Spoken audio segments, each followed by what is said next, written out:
시청자 여러분 안녕하십니까? 홍희정입니다. 남북의 창 시작합니다. 안녕하세요. 김명주입니다. 오늘 주요 소식부터 보시겠습니다.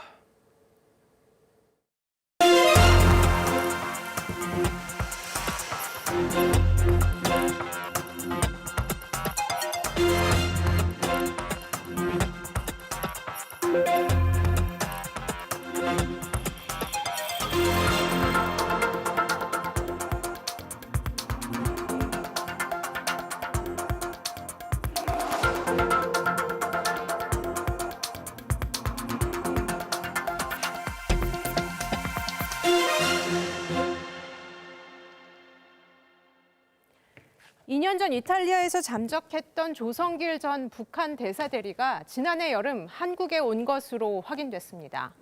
망명 이후 1년이 지난 지금 왜 이 사실이 알려지게 된 건지에 대해 많은 이야기들이 나오고 있는데요. 공무원 피살 사건에 이어 남북 관계에 민감한 사안이 잇따라 불거지자 정부는 공개 대응을 자제하며 상황 관리에 주력하는 모습입니다.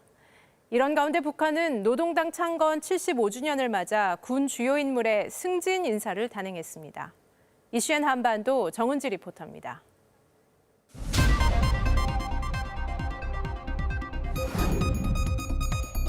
Il diplomatico scomparso è stato il 5 settembre scorso in occasione di un ricevimento ufficiale.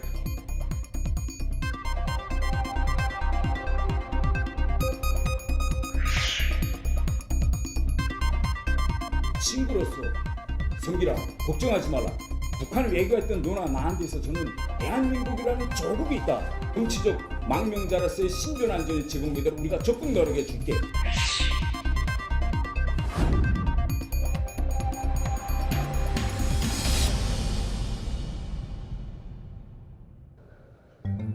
조성길 전 이탈리아 주재 북한 대사 대리의 한국 행이 보도된 이후 전해철 국회 정보위원장은 관련 사실을 공식 확인했습니다. 조성길 전 대사 대리가 지난해 7월 한국에 왔다며 수차례 한국행 의사를 자발적으로 밝혔다는 겁니다. 그동안 공개되지 않은 이유는 북한에 있는 가족 걱정에 알려지는 걸 원치 않았기 때문이라고 설명했습니다. 2018년 11월 조 전 대사 대리가 잠적한 뒤 이탈리아에 남아있던 그의 딸은 북으로 송환된 것으로 전해졌습니다. 김정은 위원장 집권 이후 가장 고위급 외교관 망명 사례는 태영호 전 주연공사입니다. 장성택도 치지 않았어요. 그거 친 다음에 북한 간부들이 김정은을 태한 데는 완전히 달라졌습니다. 장성택 같은 걸 다 치는데 제 고모부도 천에 깔리는데 그러니까 모든 간부들이 지금 공포에 눌려서 결국은 슬슬 길 수밖에 없는. 1등 서기관인 조성길 전 대사 대리의 경우 직급은 태정 공사보다는 낮지만 문재인 정부 출범 이후 첫 공관장 망명이라는 점에서 북한이 민감하게 반응할 것으로 보입니다. 아직까진 북한은 별다른 반응을 내놓지 않고 있지만 공무원 피살 사건으로 남북 간의 긴장이 높아진 상황에서 이번 사건이 악재로 작용할 수 있다는 우려도 나오고 있습니다. 앞서 북한은 태영호 전 공사 등 탈북 인사들이 한국에서 본격 활동하자 적대적인 반응을 보이기도 했습니다. 천하의 인간 쓰레기들까지 국회 마당에 내세워 우리의 최고 존엄과 체제를 헐뜯고 다만 조 전 대사 대리가 북송된 딸의 안위를 고려해 공개 활동을 자제하고 있어 영향은 제한적일 것이라는 전망도 있습니다. 이 조성길 대사 대리가 한국 사회에 와서 특별한 활동을 한다면은 그것은 남북 관계에 악재로 작용할 수 있겠죠. 조성길 대사 대리의 활동을 한국 정부가 뒤로는 조장하는 것이 아니냐. 이런 문제의식을 가지고 한국 정부를 압박할 가능성이 있기 때문에 그런데요. 일단 조성길 대사 대리 본인이 활동을 하지 않고 있기 때문에 그것이 북한에 의해서 이 문제가 확대 재생산될 가능성은 높지 않다고 보고, 남북 관계가 잘 되고 있는데 이게 지금 갑자기 고위급 인사가 탈북을 했다라고 하면은 굉장히 좀 큰 변수가 되겠지만 지금 남북 관계가 어쨌든 정체돼 있는 상태에서 조성길 대리대사의 좀 시일이 많이 지난 이 망명 사실, 탈북 사실이라고 하는 게 이제 크게 남북 관계를 더 훼손할 만한 그런 변수로 작용하지는 않을 것 같습니다. 이런 가운데 조 대사 대리의 한국 망명이 언론에 공개된 것과 관련해 일부 야당 의원들은 정치적 의도가 있다는 의혹을 제기했습니다. 우리 정부 당국이 의도적으로 공개를 한 셈이 되었거든요. 그래서 사실은 이렇게 공개되어지는 것을 당사자인 조성길 대사 대리도 원치 않았던 것입니다. 정부가 의도를 갖고 그렇게 했다 하는 것도 너무 넘겨짚으시는 것 같고요. 이인영 통일부 장관은 조성길 전 대사 대리의 입국 사실이 공개될지 여부에 대해 사전에 알지 못했다며 정부는 이런 문제를 정치적으로 활용하지 않는다고 반박했습니다. 이런 가운데 조성길 대사 대리의 아내 이모 씨가 북송된 딸을 걱정해 북한으로 보내달라는 의사를 밝혔다는 언론 보도도 눈길을 끌었습니다. 조성길 전 대사 대리의 한국 망명 소식은 공무원 피살 사건 등 남북관계 변동성이 큰 상황에서 전해져 더욱 주목을 받았습니다. 앞서 청와대는 공무원 피살 사건을 북측에 함께 조사하자고 제의했지만 북측은 아직 답을 내놓지 않고 있습니다. 21대 국회 첫 국정감사. 최대 쟁점은 연평도 공무원 피살 사건이었습니다. 야당은 숨진 공무원형을 증인으로 채택하자고 요구했고 여당은 수사 중인 사안이라며 반대했습니다. 아버지의 누명을 좀 벗겨달라고 하는데 한 명도 지금 증인, 참고인 동의를 하지 못하겠다고 하면은 과연 이것이 우리 대한민국 국회 또 국방위원회의 모습인가? 한미 간 공동 첩보 자산인 SI에 대해서 노출을 안 시킬 수가 없잖아요. 그러면 거기에 대해서 정확하게 그 속시원히 답을 못 들으실 거 아닙니까? 앞서 청와대는 남북 당국이 파악한 사건 경위에 차이가 있다며 진상 규명을 위한 공동조사를 북측에 요구했습니다.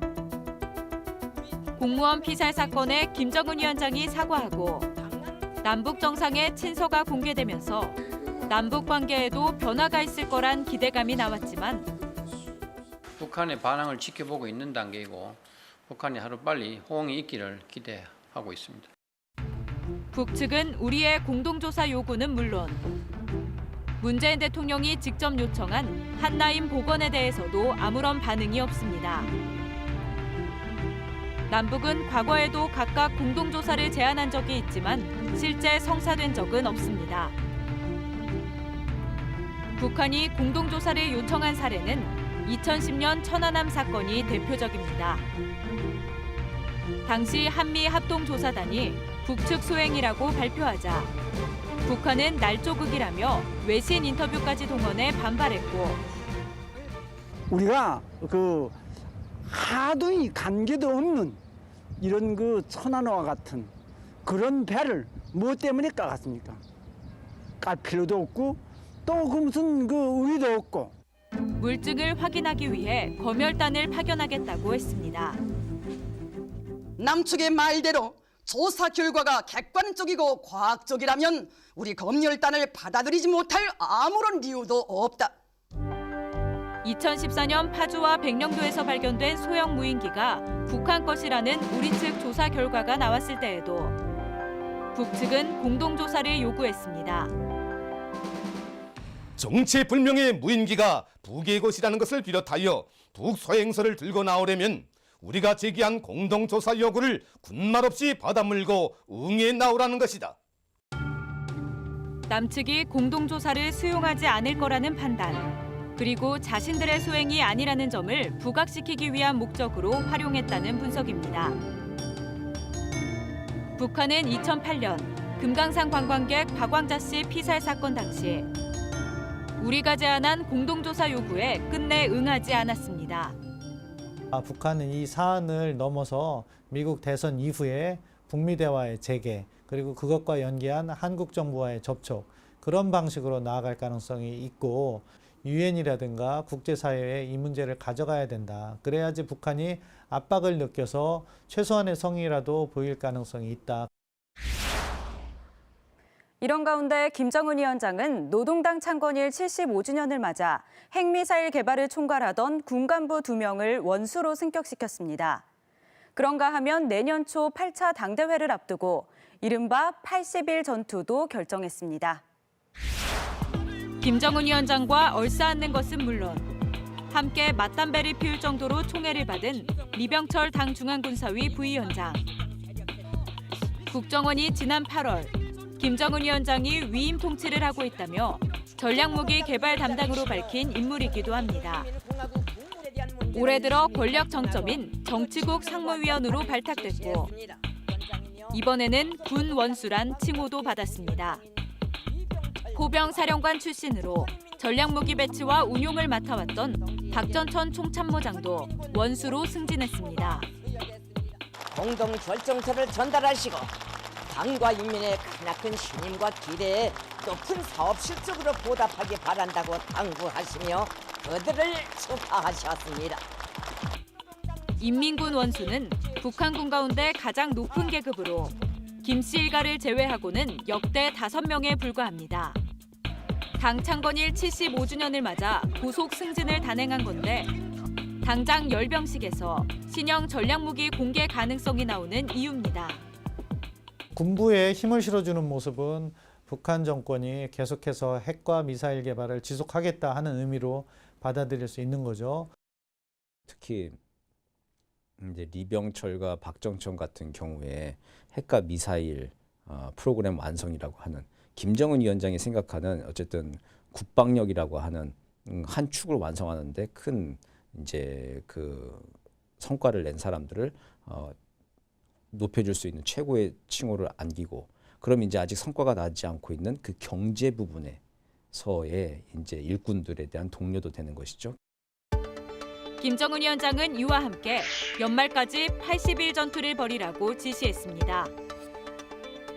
내년 초 8차 당대회를 앞두고 다시 노력 동원 운동을 벌이겠다는 건데 외부 지원을 기대하기 힘든 상황에서 믿을 것은 노동력뿐이라는 반증으로 해석됩니다. 문재인 대통령이 유엔 총회 이후 보름 만에 종전선언을 재차 언급했습니다. 한반도 종전선언을 위해 양국이 협력하고 국제사회의 적극적인 동참을 이끌게 되길 희망합니다. 공무원 피살 사건과 조성길 대사대리 망명 등 남북관계 여건이 좋지 않은 상황에서 종전선언을 촉매로 돌파구를 찾겠다는 강한 의지로 풀이됩니다.